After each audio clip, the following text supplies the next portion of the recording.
enra and the FIFA club worker finals no etimi etodwa ewo MetLife stadium ehona game no etimi eba so na stadium no ye full to capacity okay nipa eko feel the stadium na no edin and that scream no so na no edin papa and na ye game between PSG and Chelsea game no ba wie no na cho say PSG and shebi and a team I from Chelsea etimi she baako mienu miensa 3 goals and Chelsea goals no nyina ba the first department of the game. So it tells you say Chelsea omu wie game no in the first department of the game. First half and a Chelsea etimi ewie game no Kopama enya brace edema Chelsea and onya assist and a branch friend Joao Pedro and so making it 3 edema Chelsea.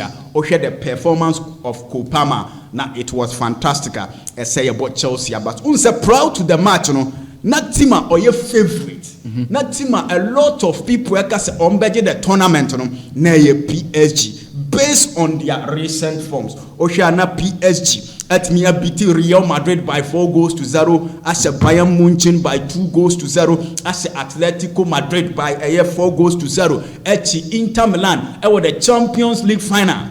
I say Inter Milan by 5-0. And I know I share all the English teams in England. Washobia and coming into this game no be a lot of football follow football piano no be believe say Chelsea PSG ebetimi awini the game no but your game no and a bibia exercise I believe said the tactics coach our friend Enzo Maresca edura game no and bibia the selection was fantastic and the boy Chelsea team no and Urama okay, the stats in the game now. Say na koye about possession. Chelsea about 33%. Chelsea winning game no just 33%. And a PSG about 67%. But your amount man the needful. Chelsea na year idea here. The most important thing in the game was done by Chelsea. I say about Chelsea a team no. But on say football you can possess.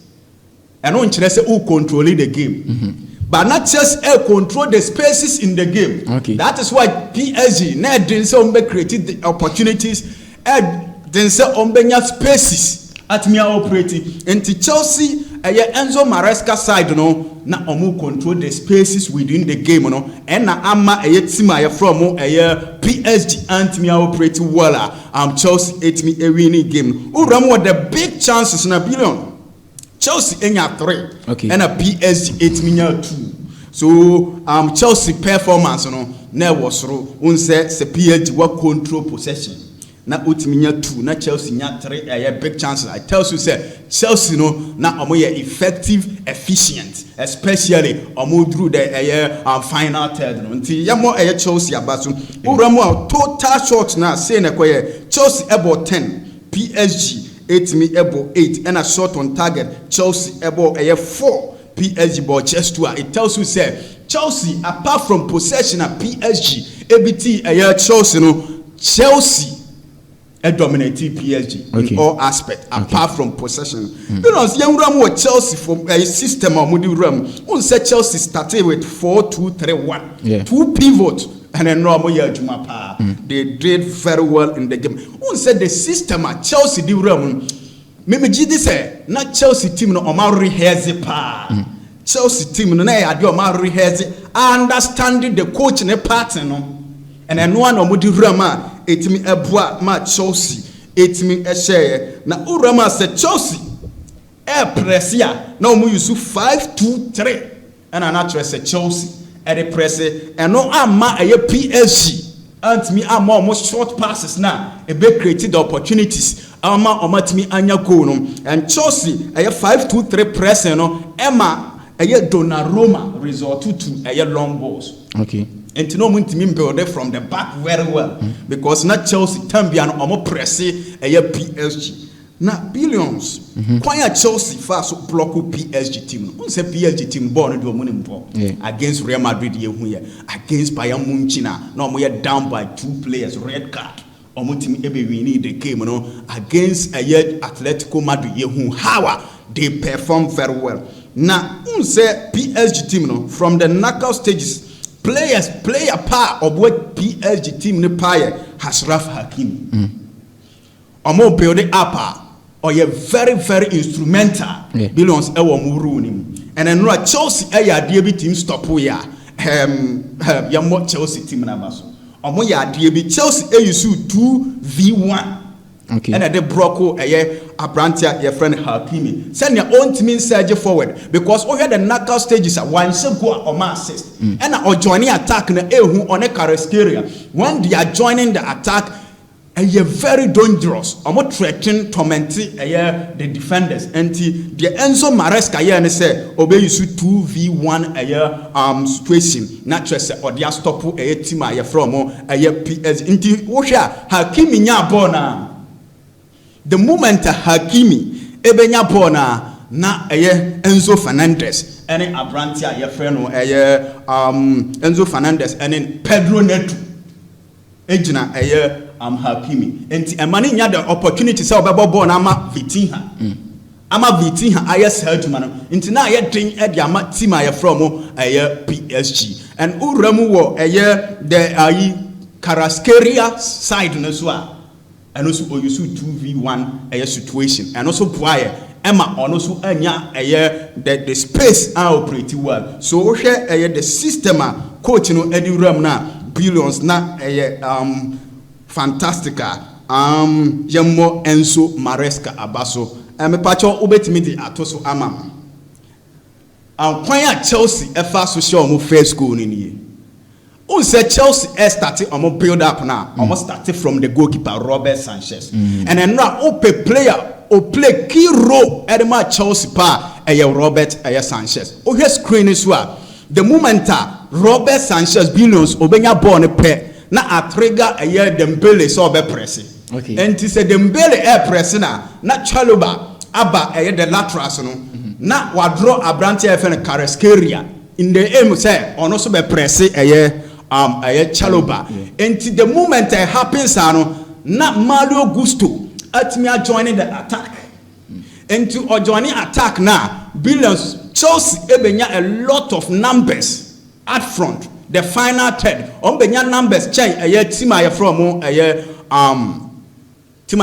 PSG and Babia Mario Gusto da it tells you say who say omanya numbers and Chelsea ebenya a 4v3 situation okay Chelsea ebenya 4v3 situation because Chelsea numbers na 4 and na PSG omu defender no numbers no just 3 and ma Chelsea enya the spaces it me share PSG omu first goal no Chelsea at the 4v3 situation and a share team your friend PSG fantastic ball ni bedru Malu Gusto no how billions or J ball no ABT Nuno Mendes no now it was fantastic at the ball ne koya Kopama and so J ball no and a Kopama a place ball kama goalkeeper Donnarumma Antimi Anya Honhe okay Chelsea second goal now they use the same approach okay and essential okay the screen is what the same approach and also Chelsea use 4v3 situation about the final third and almost share PSG share the second goal no say Chelsea benya 4 players the PSG defenders only 3 and Emma Chelsea enya numbers out front and now din ama team from PSG so me a defender Chelsea team no and then Kopama did very well on Esanya that goal no the second goal no and Mario Gusto and Ranana ni play no was fantastic or boy Chelsea team no Tambia billions osha now widen the pitch no ama Chelsea and to osha the game na din edema Nuno Mendes and osha Chelsea Yusu Nuno Mendes ne side ho and they share all the goals so ntinra na Nuno Mendes and the weak link in the team from PSG over Chelsea third goal na so a 5v5 situation okay and my Chelsea sanya numbers etim ede share goal no over goal no start over screen so Chelsea nya numbers enti Kopama nya ball no na Kopama hedge forward enti na abrante friend Mario Gusto so twe Nuno Mendes enti enoma create space edema Chelsea create space edema Kopama mane the ball it in PSG and I command that assist no Emma Chelsea team no etimi share enti we a 5v a situation and a Chelsea etimi edi win enti nra no na Chelsea yen hwe the another one screen so hwe aye Kopama unse because of na abrante a ye friend no Malo Gusto atwe Nuno Mendes no Emma Kopama enya space hwe ba bi o the pass na to ye unse na Chelsea were a lot of spaces Malo Gusto with the space, baby and order now, and our branch here, friend Jao Pedro, billions, baby and order, and also Ebwire, and to hear Kopama, a place born, a defenders in Antimi and Yashi, and a Jao Pedro, fantastic goal, or here choir or Faso at the bonnet to Watanama, now it was fantastic. Nura, Chelsea performance, na Eswani, and Enzo Maresca, tactisa, or the Ramuno, or whom a year see my friend PSG. Omu weakness and or exploit here and my Chelsea etimi enya kuno and urama omu amutimi bua Chelsea pano ubetimi di Kopama atoso amama and enra Kopama unsaid the player of the tournament wotimi edge here and the golden boy award no so otimi gia say Kopama abaso and the superior man of the match no on one here and a player of the tournament and ohwe enra Kopama play very a good role in the Chelsea setup. Onya bo bia na den edema PSG midfielders ne say o met me press Kopama Ajepo no the likes of Vitinha Fabian Ruiz Jao Neves no na den say o met me press Kopama tambi o so bo no ma o team di pushi o team dribble o team ye bibia eno na boa Chelsea team na omotimi enya that goes no onya brace and onya assist 3 goals involvement for papa your friend akoda your friend Kopama and Kopama by Chelsea in fact billions yes and big matches be Chelsea or show up or had the conference league now ball at the finals no unse obobo power and anra na Chelsea team no so sina abaso aye Kopama abaso and obetimi de Robert Sanchez atoso unse ube win final o goalkeeper play very good role yes. And then now he saves Robert Sanchez no so boa Chelsea team in pa or a lot of saves and about 5 saves and now Robert Sanchez it me and then now Enzo Maresca system no Abrante also play major role no very instrumental in the Chelsea setup no na Robert Sanchez because time bia Chelsea be from the back and the moment obenya ball na wa locate Abrante from Malo Gusto na Malo Gusto so Ajepo no atimi create space e dey Kopama na Chelsea go in build up no oboa Chelsea power well and na eba no say yen save Chelsea and also Robert Sanchez and so Ebua Chelsea. I bet me the Malo Gusto atoso and then now me Bonabaso papa. Yes, he did very well for my friend Chelsea. Or any performance and run no wedding.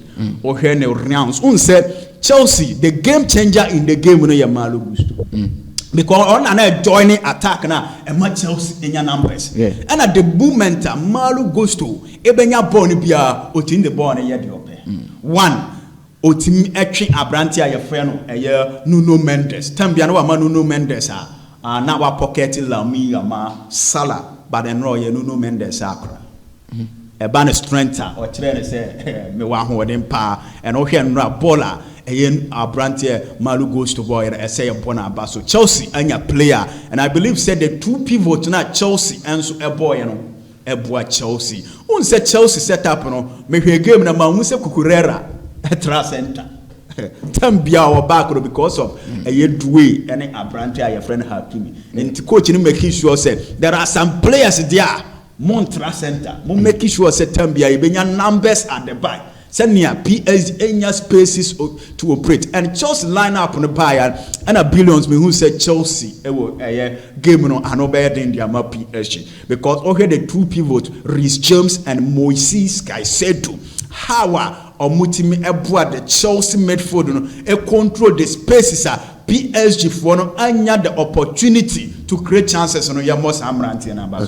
Caicedo the dirty works no oye ni nyina ena eye Reece James so eye ne experience no otimi edeboa Chelsea ena Enzo Fernandez so the link up no to the attack no so now it was fantastic. João Pedro performance no belongs na extraordinary. And you know how PSG set up na Carrasqueria na just a game ni nyina onhu game no so Dembele pa onhu game no so and Dwayne na me who say na ono 8 me ebo po no bi Vitinha ni anim say Vitinha be create a lot of spaces e dey ama PSG no na aye din e dey ama no because of Kopama mo style na mo press yo mo no na aye din e dey ama PSG team no Enzo Maresca belongs as a papa na baso we have one season adia or the Chelsea team na ye no belongs and wedding.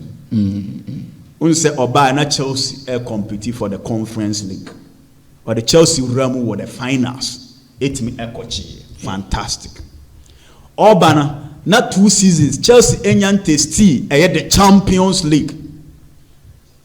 2 seasons so Champions League football na Chelsea entimin testi but within the Chelsea also a 4th position. Ama this season Apparently, I Chelsea team no ebetim about the Champions League. Okay. And I remember the club World Cup no. Was Sunday Chelsea ako finals. And finals no in the first half of PSG team no basa. Atimi ediaji. Inti ohwe Enzo Maresca team a wahye ediama Chelsea na belongs anwedi. Team no very solid. And ohwe Chelsea team na enkoda wom papa omo ye young omo ye energetic energy level no wo ho the youthful exuberance no wo ho enti Chelsea air press ya omo betima press throughout the 90 minutes because of omo player Caicedo age wonafa urama Kopama eswa João Pedro munyina eswa enti ohwe Chelsea set up na omo young players Chelsea e future pa yi with a young baller on my boy. And I know a game in who said, team man, Enzo Maresca, tactically, no, a better than a coach, a friend, Luis Enrique. And now he came now, Luis Enrique, in his system, the formation, and working cry. It won't say a static game, 3 minutes, and I mean, who said Chelsea team, no bad. Because we had Chelsea, they were no more pressing PSG, no. Now, for so Donnarumma said, Obebo long box. What's a PSG team of from the back, from the goalkeeper, not the Ama, ultimate the Mark Berardo, no, the Ama Hakimi, not the Aban Finfree, and the Ama Vitinha. But okay, yeah, Chelsea team press you, my failure, not amount to be more that short passes, you know. And the Adiana Aka, and it's on Bebo long balls. And a long balls now belongs no more boy in an enco. Okay. I'm a boy and a Chelsea, Aji, and Yamo Enzo Maresca Basso and Papana building a strong team for Chelsea. Yeah, he said Chelsea Ramu the league now. This performance no ombe continue in the Champions League no ombe team continue. Adia Elboa Enzo Maresca na say every match ni approach odi Ramu. Okay, all the matches at Chelsea abonyina na a different approach, different players. Inti ama Chelsea team to predict Chelsea say about this kind of football no belongs a bad. And on a papa na ya obua Chelsea team. Na urama the European clubs with the most official continental titles. Urama European clubs with the most official continental titles. Belongs urama.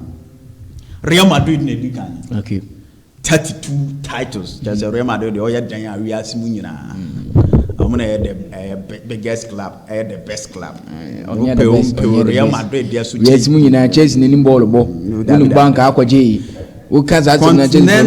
titles. Real Madrid ultimately 32. Okay. In TV, singing on watching Chelsea and Chelsea. And Urama Milan, AC Milan, Association Calcio Milan, 82nd from Italy, 18 titles. Barcelona. 83rd, 17 titles. And Urama Liverpool, you will never walk alone, so 14 titles. And Urama Bayern Munich, also 14 titles. Chelsea the Blues 11 titles. Juventus 10 titles. Ajax Amsterdam 10 titles. Me share some Human United. My Human United. And to Urama just a continental titles.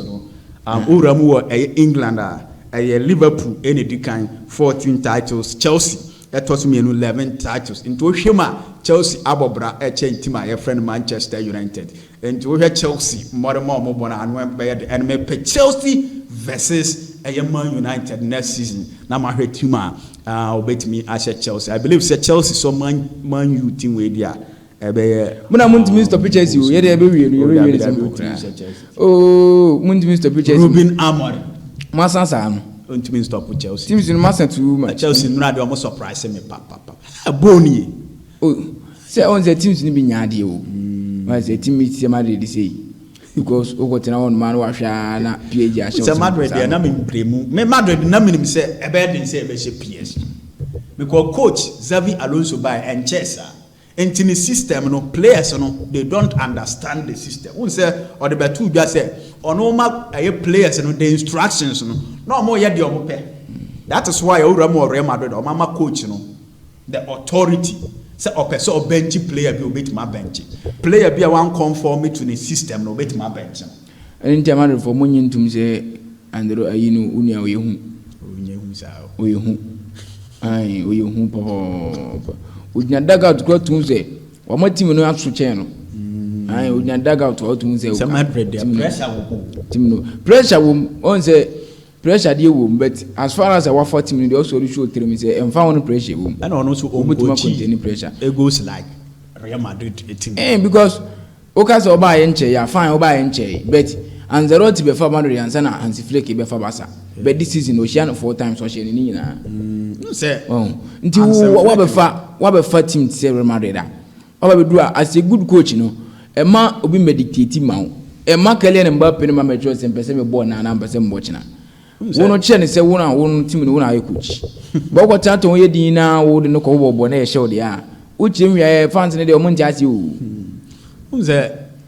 Hansen Flick ebe fa PSG team ni de omoko pre-season enti hono or introduce an ideology and my players any understand but Madrid team no there also a team no ma just 4 days to I know FIFA club that time na Hansen Flick ebe fa Barca team no na Ancelotti used to sign the team no for almost 3 years the team na no ma now apart from Mbappe obe for them no used to say same team now for years but obe share no. But now here, so I'm found 1 year. We coach ya say quality ne kutano. O take bold decision. O start a tournament in unya results.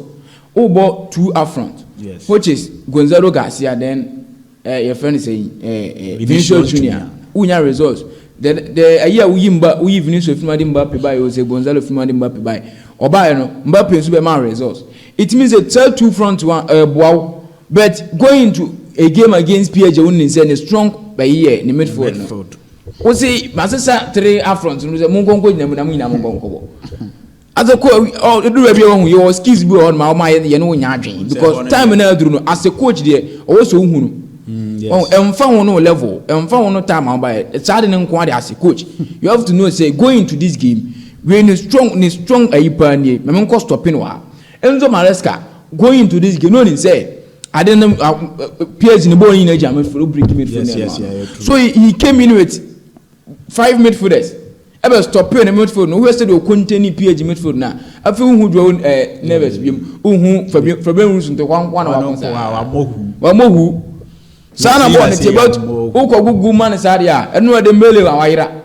And no Dembele was flop. But who be yet what continue me. A system a wa born ntu ko kochia police njamena o se samba Vinicius no monta ko ni ko kujema blend a open dia ma Bellingham who say line up no to jara me say Alonso and try and try be on day 5 o san ko kujena last season Madrid yes Tambia no bulus came some other Federico Valverde na me nim ni pa o ka che o mo say Federico no betima botu on because strength and you was some midfielders o motimi both as FIBA Joshua Kimmich mo both back no Benjamin Federico Babo. Yes, Federico Babo the ball no ball. Wouldn't need Jeff back. Now the height in the crown no good now. I am back or was I? Obi able to was the onya there I say. Oh, short cut. No, yes. Now would you be into me who saw the name about that a fullback one me who said Real Madrid and hot dear me play mu Alonso but me who said was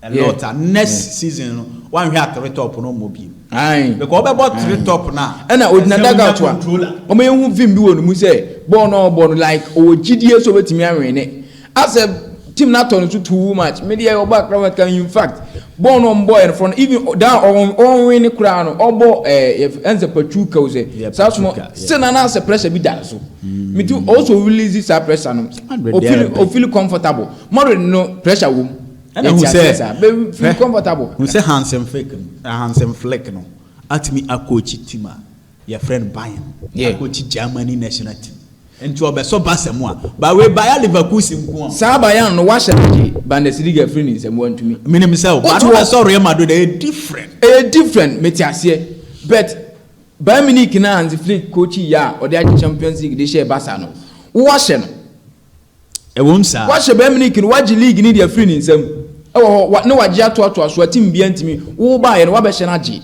so wo as a coach wa be hye Hansi Flick team na wo say ono coach ntino ye top coach ni wa be hye na gi de wo nso wa be top coach wa di Bundesliga o competing obi asida yes invincible enti wa competing to this extent na wa coach Jeremy Frimpong mo Florian Wirtz mo o me top players wa coach mo wa coach a lot of players ndi your players you have to nearby also hu ndadada wa ba we na mpanifo ntimi control mo betima control on mo bo because o man to pressure on Gonzalo Garcia ono betie da Mbappe yes do you na Mbappe ni chef on the bench ni to on say against my friend I think say Juventus no pressure Mbappe o hen dag out no man Mbappe instructions but now so on follow nti edu ba bi no ne bufu ya no he Madrid against PSG na system a coach ne dey 2-1 even quarto akraka anya sa system na omo boy obi e body ope and I believe so obe hia time me wogidie wo Alonso mu obe hia time no abet and Madrid team na hia controller in the midfield untimi mfa Adagule and more that midfield or man who here control on say Madrid elusu look Anthony Cruz Madrid enya na replacement o share last 2 seasons player no boy Real Madrid e ma omotime the Champions League no na Tony Cruz because on na control Madrid midfield ball mu ye dia o the manner onim how be create space onim passes or be ball aboa Real Madrid team but ya Real Madrid team we Chouamani ontimi nyesa Valverde ontimi nyesa Jude Bellingham omunyina ontimi nyesa and na affect Real Madrid team ti I believe say Real Madrid enya controller in the midfield na e betuma boa ma Real Madrid and so enya a strong squad and next season no on betuma performing and Real Madrid so belongs a defender because we had the Rudiger mo ye dia ne Asensio mo ye na de koramu wo the next season e be team bia be hye yes